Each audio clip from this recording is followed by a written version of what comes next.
Hello বন্ধুরা, কেমন আছো সবাই? আশা করছি তোমরা সবাই ভালো আছো আর আমিও ভালো আছি। তো আজকে আমি যাব মালদার মিনি দীঘা ভাটরা বিল। তো এই ভাটরা বিল কারা কারা গিয়েছো অবশ্যই আমাকে কমেন্ট বক্সে জানাবে। তো আজকে আমরা যাব বাইক করে, আর আমার সঙ্গে থাকবে আশিক ভাই।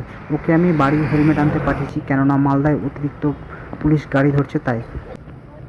Let's go on a Bhatra wheel, Mini Digha.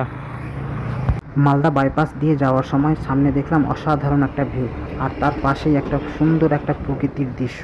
তো আমরা এই জায়গাটাকে ভালো করে দেখার জন্য বাইক সাইড করে নেমে পড়লাম। তার ঠিক পাশ দিয়েই কিন্তু সেতু আর NH-34। তো আমরা এই জায়গাটা ভালো করে ঘুরে চারো সাইডটা দেখে আমরা যাব ভাটরা বিল এই রাস্তা হয়ে। তো চলে আসলাম আমরা গ্রামের রাস্তায়। আর গ্রামের রাস্তা খুব সুন্দরই হয়, কেননা গ্রামের রাস্তার দু সাইডে ধান লাগানো, আর রাস্তাগুলো পুরো এঁকে বেঁকে গিয়েছে। সত্যি খুব অসাধারণ একটা জায়গা। তো আমরা কিন্তু খুব শর্টকাট দিয়ে আসলাম, কেননা মালদা নারায়ণপুর দিয়ে একটা রাস্তা আছে BSF মোড় হয়ে, কিন্তু অত দূর গেলে আমাদের সময় অনেক লেগে যাবে, তাই আমরা শর্টকাট দিয়ে চলে আসলাম। তো এই হচ্ছে ভাটরা বিল।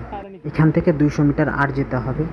আর আমরা এখানে বাইক দাঁড় করিয়ে দিলাম, কেননা আর সামনে যাওয়া যাবে না, কেননা এখানে কিছুটা জল বেঁধে আছে প্লাস কাদাও আছে। তো আমরা ওই নৌকাটার কাছে যাব হেঁটে এখান থেকে। তো জুতোটা আমরা হাতে নিয়ে পার হব। আর আশিক সব পিছনে ছিল, কেননা আমি আগে পার হয়েছিলাম দেখার জন্য যে কোথাও গর্ত আছে কিনা। তো ফাইনালি আমরা পৌঁছে গেলাম মালদার মিনি দীঘা ভাটরা বিল।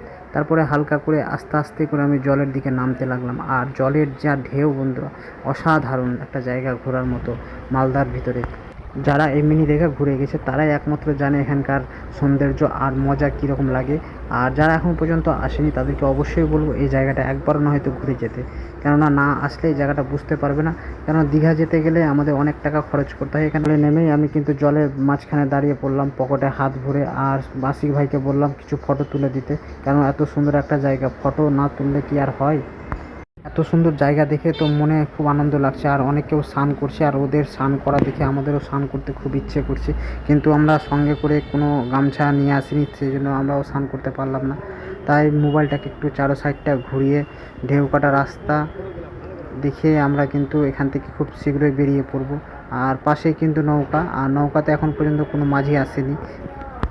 দাদারা বাইক নিয়ে আসার সময় চাকা স্লিপ করে কাদাতে পড়ে যায়, তো ওরা গাড়িটাকে ভালো করে ধুয়ে নিচ্ছে।